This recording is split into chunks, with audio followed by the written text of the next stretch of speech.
અને હવે વાત કરીશું ભરૂચમાં જમીન પર હક બાદ વિવાદમાં આવેલ વકફની।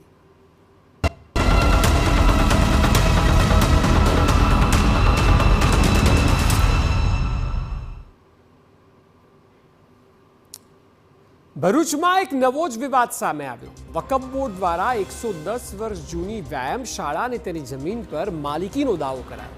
વ્યાયામશાળાના ટ્રસ્ટીઓ કાયદેસરની કાર્યવાહી કરવા જઈ રહ્યા છે। સવાલ એ છે કે આખરે અચાનક આટલી જૂની જગ્યા પર વકફ બોર્ડ દ્વારા દાવો કેમ કરાયો?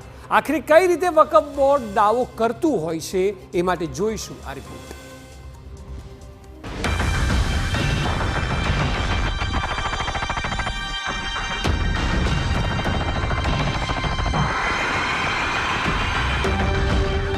ભરૂચમાં વિવાદ અને વકફ।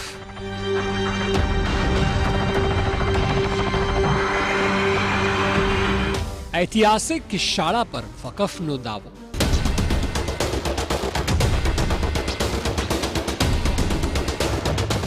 વકફ વેબસાઇટ પર કરાયો માલિકીનો હક।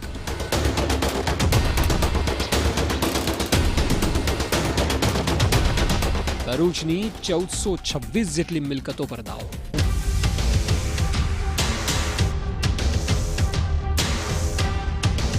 આ જમીનને જુઓ, આ ઐતિહાસિક શાળાને જુઓ। વાત એમ છે કે વર્ષ 1913 થી આ વ્યાયામશાળા કાર્યરત છે। તેનું નામ બટુકનાથ વ્યાયામશાળા છે। 110 વર્ષથી પણ વધુ સમય થયો। આટલા વર્ષોથી ચાલતી હોય એટલે સ્વાભાવિક ઐતિહાસિક દરજ્જો તેને મળેલો। હવે સમસ્યા અહીંના લોકોની એ છે કે વ્યાયામશાળાને વકફની વેબસાઇટ પર વકફની મિલકત તરીકે દર્શાવાય છે।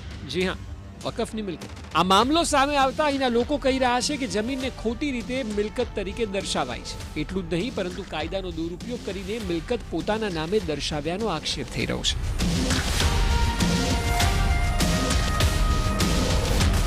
સમગ્ર બાબત ધ્યાને આવ્યા બાદ વ્યાયામશાળાના ટ્રસ્ટીઓનું કહેવું છે કે આને સાંખી લેવામાં નહીં આવે, કાયદાકીય રીતે લડત આપીશું। તાજેતરમાં અમને આ જાણવા મળ્યું વેબસાઇટ પરથી કે આ બટુકનાથ વ્યાયામશાળાને વકફ બોર્ડની અંદર ચડાવી દેવામાં આવી છે।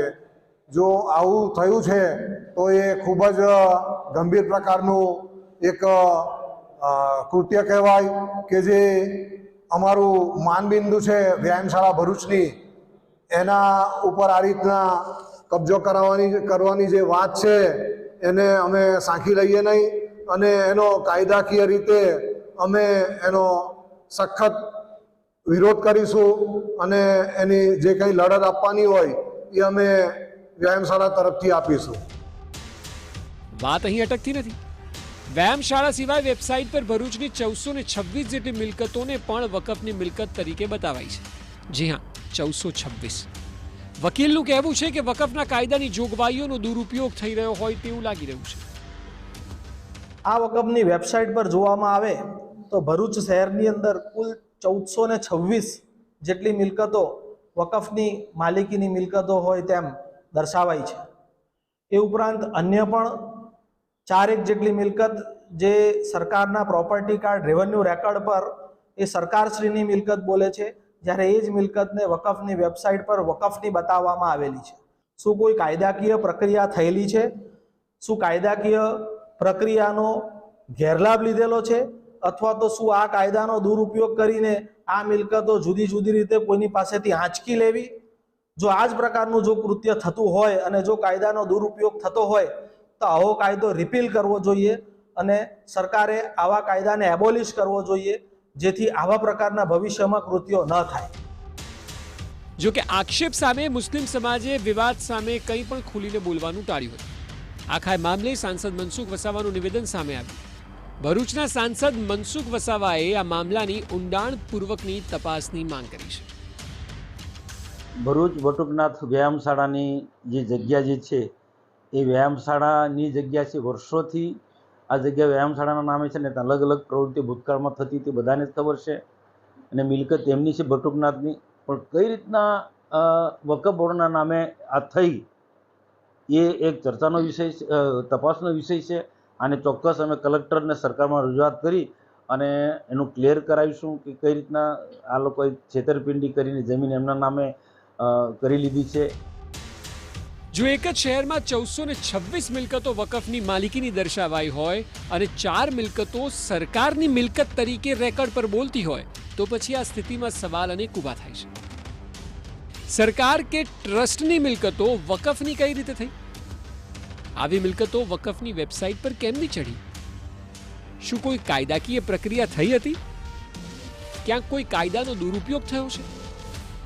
શું મામલાની તપાસ થવી આવશ્યક છે? આ સવાલો એટલા માટે કારણ કે જો 4 મિલકતો સરકારી રેકોર્ડમાં સરકારી મિલકત જ દર્શાવાય છે તો પછી વકફની વેબસાઇટ પર આ મિલકતો કોણે ચડાવી છે? સવાલ અનેક છે જેના જવાબ કાયદેસરની વિધિ થકી જાણવાનો પ્રયત્ન બટુકનાથ સાર્વજનિક વ્યાયામ શાળાના ટ્રસ્ટીઓ અને વકીલો કરશે તેવું જણાવી રહ્યા છે. સવાલ એ છે કે આખરે વકફ કઈ રીતે મિલકતોને પોતાની હોવાનો દાવો કરે છે? જે મિલકતો મુસ્લિમ સમુદાયની હોય કે પછી જેનો ઇતિહાસ મુસ્લિમ વ્યક્તિ સાથે જોડાયેલો હોય. આ બંને બાબતોના આધાર પર વકફ બોર્ડ મિલકતો પર દાવો કરી રહ્યું છે. 1947 થી આ પ્રકારની અલગ અલગ મિલકતો પર દાવો કરીને આજે વકફ બોર્ડ આર્મી અને રેલવે બાદ ભારતમાં 3જા નંબરના લેન્ડ ઓનર્સ એટલે કે મિલકત માલિક છે. અનેક વિવાદાસ્પદ મિલકતોને લઈને જ કેન્દ્ર સરકાર હવે વકફ બિલ લાવી છે. જોવું રહ્યું કે ભરૂચનો આ વિવાદ ક્યારે ઉકેલાશે. અંકિત મોદી, TV9 ભરૂચ.